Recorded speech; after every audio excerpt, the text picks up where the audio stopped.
I'm Felicia Shakiba, and this is CPO Playbook, where we solve a business challenge in every episode.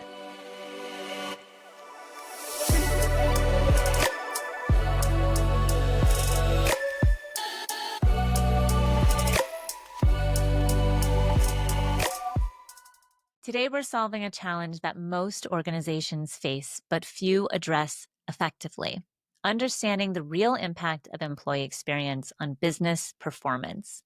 When turnover is high and productivity is unclear, companies often default to engagement surveys. But what if there were a better way to uncover that truly drives results? As the Global Chief People Officer for Trident Group, Scott Leuchter has implemented a data-driven employee experience impact assessment that doesn't just surface sentiment, it predicts outcomes. Scott, we are so grateful to have you on the show. How are you doing today? I'm doing great. It's great to be here and good to see you again. Let's start with context. What was the organizational challenge that led to the decision to do this assessment in the first place? Yeah. So Ideal Trident is a global manufacturing company. We make clamps and struts and connectors in the simplest sort of terms. And I was introduced to this company about 3 years ago when I had my prior company. I was doing consulting. And the chief HR officer at that time, she was coming into the organization. And one of the things the CEO had asked her to look at was around engagement. And it was sort of a standard question. And she said, she's been in the field for a long time and she's not really seen the benefit of engagement specific to outcomes. Her point of view was, look, engagement's been around a long time.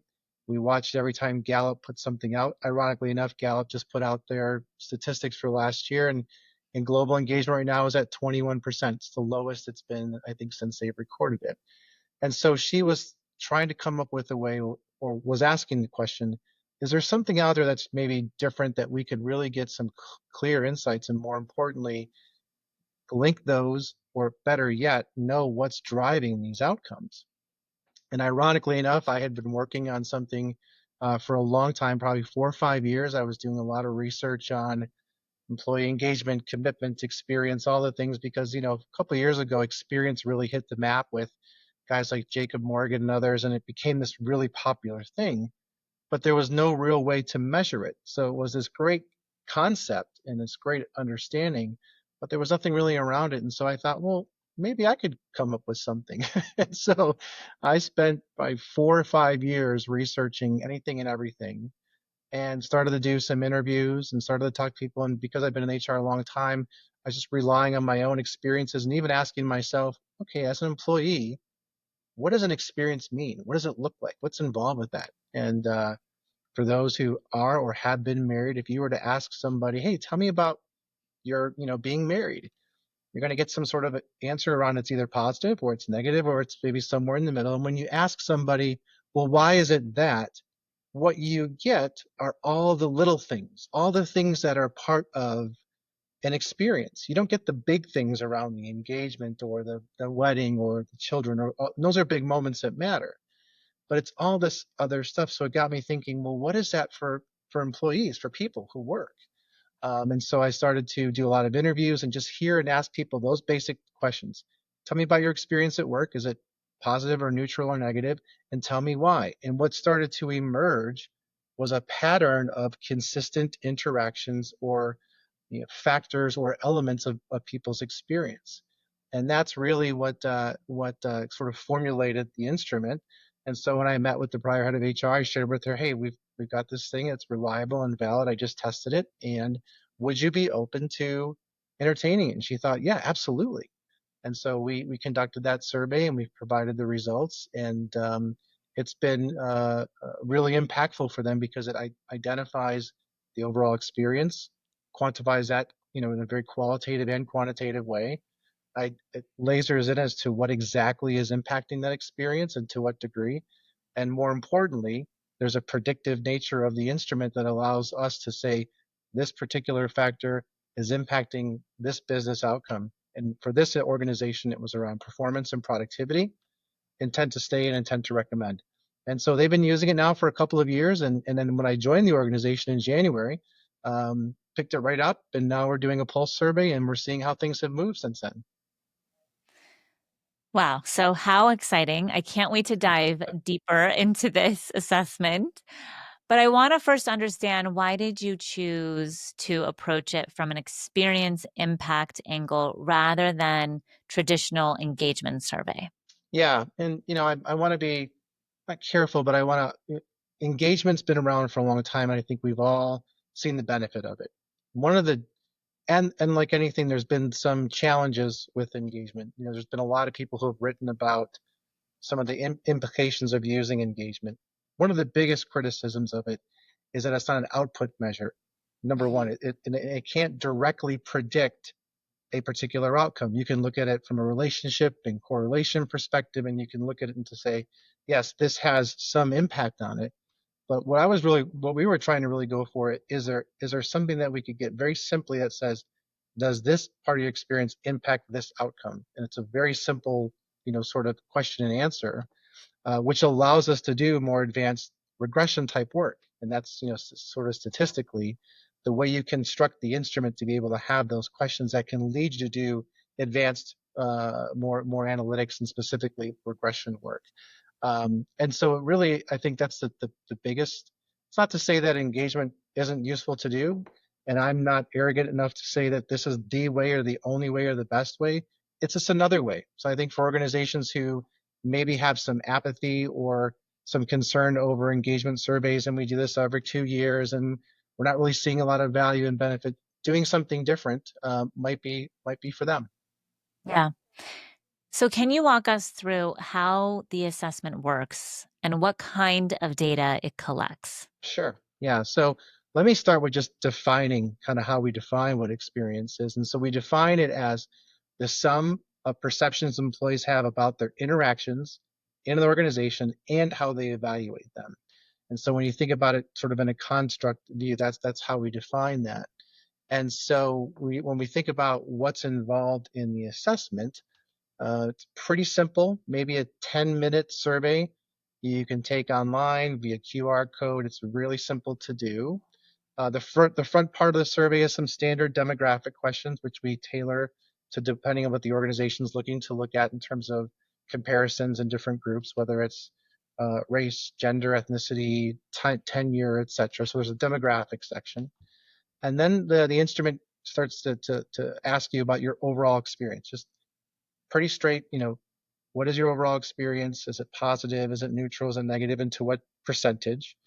And then there are 18 factors of experience, or these interactions that we've identified. These are things like company reputation, the business unit or department I work in, the work being done, like the work I actually do, who I report to, who I work with, where I work, how I work, when I work, resources I'm given, support, pace of work, impact. There's a variety of these things. And we ask people to identify, which of those have an impact overall on your experience, and then which of those have an impact on those four business outcomes. The instrument's set up in such a way that a company could say, I'm interested in other outcomes as well, because all we're asking is, does this impact this, and to what degree? And so in its simplest terms, it's a very simple exercise, but really impactful when you get to that section. And then there's a series of open-ended questions, probably four, that revolve around, hey, what are we doing as an organization that we should keep doing that's driving a good experience? What are we doing that's driving a negative experience? What are some recommendations that you would have? And so we have a combination of both qualitative and quantitative data. Also, throughout the instrument, at a certain section, participants are asked to rank those elements as to which have the most impact on them. So you're not only getting their ranking, you're getting the relationship, from an impact perspective. And then when we start to look at the regression analysis, we're able to identify which of those factors actually predict an outcome. So it's a pretty simple exercise. Max 10 minutes, QR codes, link, and take it on your phone, anything you can access. And that's been really proven to be really, really beneficial for folks, especially in manufacturing, who a lot of our employees don't have computers or terminals. They can just snap the QR code, do it on their phone, and they're done. We'll be right back. Back to the show. It reminds me of a project we're currently involved with where we're having this, we do the same exact thing. So I feel like we're one, Scott. I mean, our minds think alike. For listeners who aren't familiar with a regression analysis, can you explain why this statistical method added value? So I'm very excited for your response for this because I know what a regression analysis is. And I think people's mind gets blown at this point. So go ahead. Yeah, and I'll try to simplify it as much as possible for the benefit of the audience. I mean, if we think about most surveys and engagement surveys, a great example. It's a correlation. It's looking at relationship, and that looks at variables, if you will, X and Y, and how they're related. Is it positive from a statistical perspective, or is it negative? And that can, and one of the great examples I use, I learned this in statistics, and I remember my professor said, show of hands, how many people in the room do you think smoking causes cancer? And every hand went up. And so, but statistically, there is no way to measure, does smoking actually cause cancer? It's positively related to cancer, but it's not causal. So regression analysis looks at causation, and that's one of the statistical methods you can use. And there are multiple ways. There's linear, multiple linear, logistic, and that's all a function of the questions and the variables themselves. So it's looking at the relationship between variable A and variable B and its impact on the variable, so to speak. And so, for example, um, we have those 18 independent variables, if you will, with 4 dependent variables, which is performance and productivity, et cetera. And so we're able to look at the relationship both correlationally as well as causally vis-a-vis regression analysis. And logistic regression is really a function of the sort of the binary nature of questions. So, for example, does X impact Y? It's a yes, no. And by virtue of asking it that way, you're able to draw that statistical relationship. So at its core, it's really the difference between is something related to something or does something cause something? Yes, it is predictive Yeah. and it allows people to truly understand what to prioritize, where to put their time, where to invest their money, and into what type of experience, right? So you had factors Uh-huh. that surfaced in this assessment. Could you tell us what those factors were and maybe what was the most correlated to either success or predictive that which you found? Yeah, so we did 3 predictors, if you will, or 3 predictive calculations. One is what's predictive of overall employee experience. So once we have the employee experience overall score, we can create a scale and we create a variable for it, and then we can look at all the other factors against that particular outcome. And so when we looked at the data, what was most predictive of overall employee experience was factor totality of your work. This is all the stuff you do in your job, which may or may not be what your job really is. So it's looking at all the stuff you do in a role. Here at this organization, that was one of the predictor factors. How you received feedback was also a predictor of overall employee experience, the opportunities that were available to the workforce at that time, and then support they were provided. And that support could be anything from tools, technology, resources, the stuff you need to do your job. So those were the factors that were predictive of overall employee experience. Then when we looked at predictors that were predictive of outcomes, Hmm. pace of work was a predictor of business outcomes, and that was specific around productivity. How you receive feedback was specific around performance. How you're recognized, that was one also. And then support and how you're rewarded. So similar but different. And so to your point you mentioned a minute ago, now you're getting much more targeted as to where to go focus, which I think is one of the challenges with engagement surveys in general.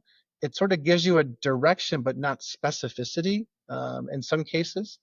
And then we also layered that against what were the top 5 voted elements of experience. And so at the Hmm. scoreboard level, we know exactly which of those elements are predictive and overlap. And so therefore, what this organization did a few years ago is they took that data and we broke it up by the plant, the distribution center, and then corporate.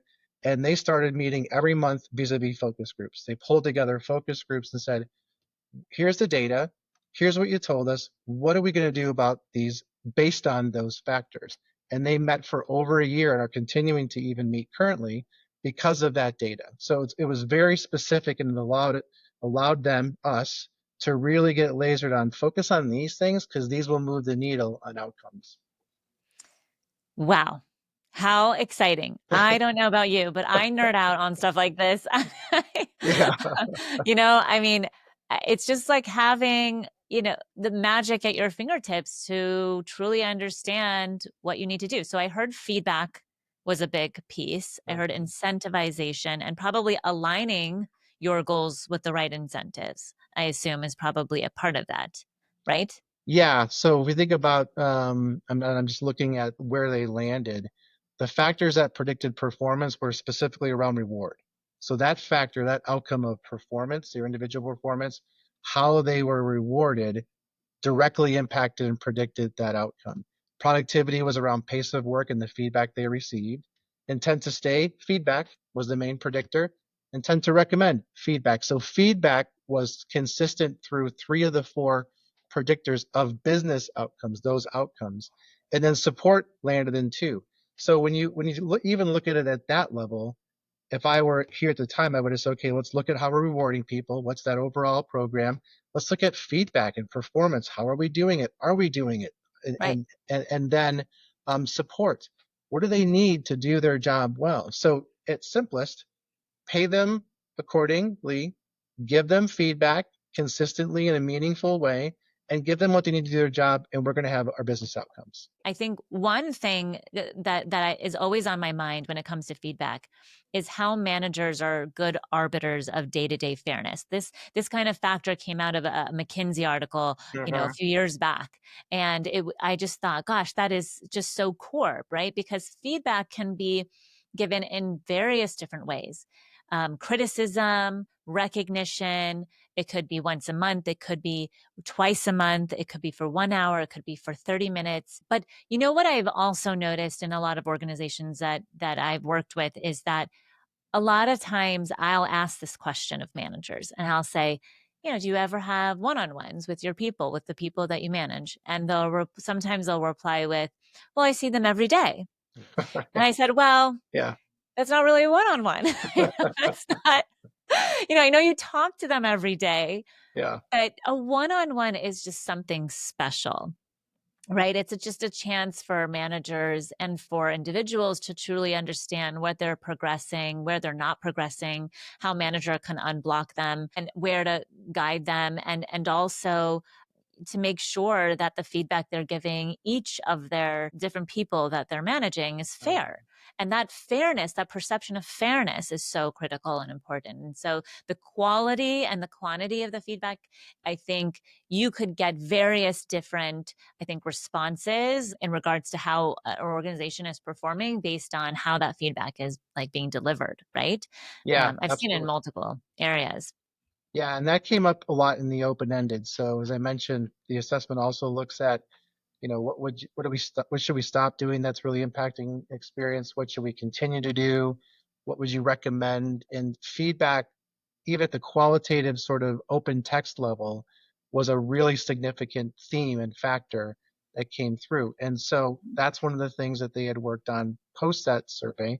And so, for example, they implemented performance management last year. We implemented performance management. And so now we're looking at to say, okay, is this meaningful?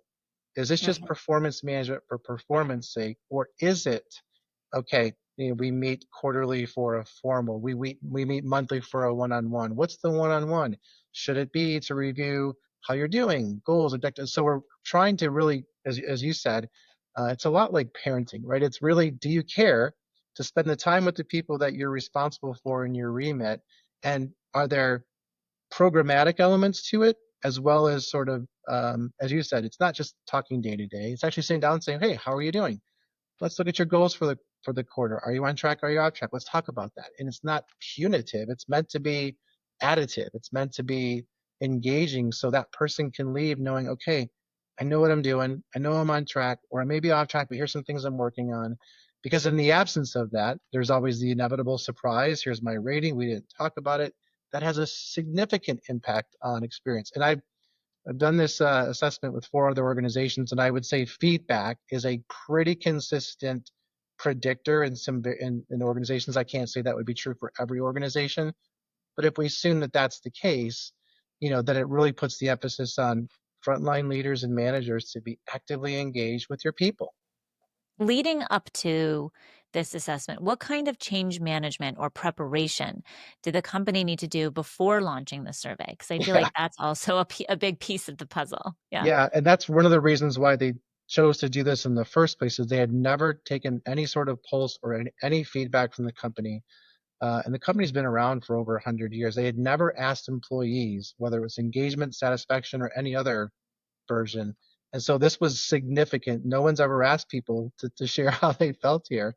And so, there was a lot of conversations they had. They had the prior head of HR had to meet with multiple teams to explain to them, hey, here's why we're asking, because we care. We really want to know. We really want to understand. We're not trying to identify someone. And, there was a lot of concern about self-identifying in terms of a certain category. And could you find out my answers? And of course, the survey is anonymous and confidential. There's no way for me or anyone else to know who said what. So there was a lot of conversations they had to have at the individual level, small group level, focus group level to explain intent, number one, and the use of it. And so I think once people got comfortable with, okay, you're asking because you care, which happens to be one of our core values. You're asking because you care. There's no way you're going to find out it's me, so to speak. And you've already got a plan for what you're going to do vis-a-vis these focus groups and how we're going to use that. People got much more comfortable, but there was still a lot of skepticism. And even right now, in the middle of our pulse survey, our feedback results are not as high as I would have liked them, and not as high as they were when they did this a couple of years ago. And so that's an interesting, as a psychologist, it makes me think, well, that's interesting. Why were they more open to it a couple of years ago and reluctant now? Something's going on to where, back to the supervisor or manager, my hypothesis is there's something that's happening there. So, but yes, a lot of change management. We're having to do that now and explain and re-explain and just let people know intent and use. And that's been a challenge for sure.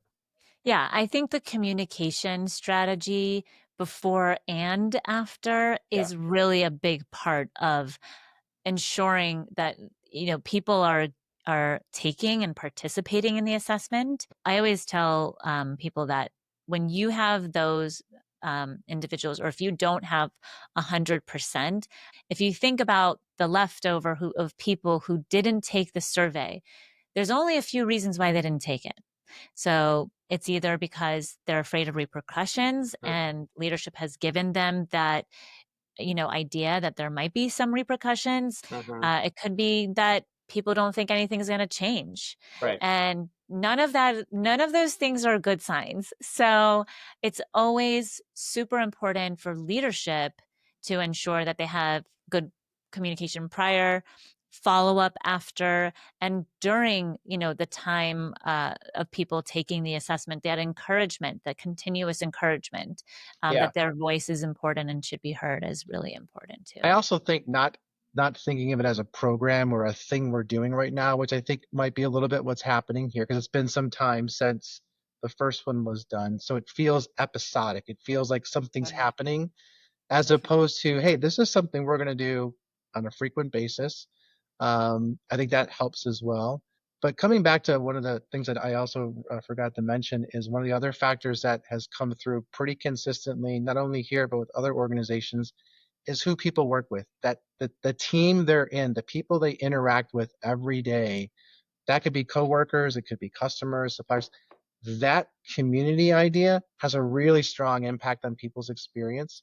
This kind of likens itself to psych and psychological safety and some of those other kind of constructs, but it's that idea of community comes through pretty strongly as well. We'll be right back. Back to the show. I wanted to bring this up again because I know you covered it before, but I wanted to dig in and just make sure we covered how the outcomes, what were the specific outcomes, and how do they really link to turnover or productivity? Mhm. So the 4 outcomes that we have that we measured here were performance, and that's basically, if you think about it, you're taking the survey and you're answering your question around, does this impact my performance, right? That's kind of what you do every day. Productivity is, of course, kind of what you produce, if you will. What's the output of your work? So performance is what you do and how you do it. Productivity is sort of the outcome of that. Your intent to stay, and it's the question specific around intent to stay with the organization for the next 12 months. So it's very bracketed, so we could be clear around sort of that. And then intent to recommend, which is asking around, would you recommend this to friends, family, people in your professional colleagues? Would you recommend coming to work here? Now you could change those. So for example, I had a client before ask me about maybe safety as an outcome. Would that be something? And again, you could put whatever outcome you want, because we're looking at relationship impact. We're looking at, does this impact this?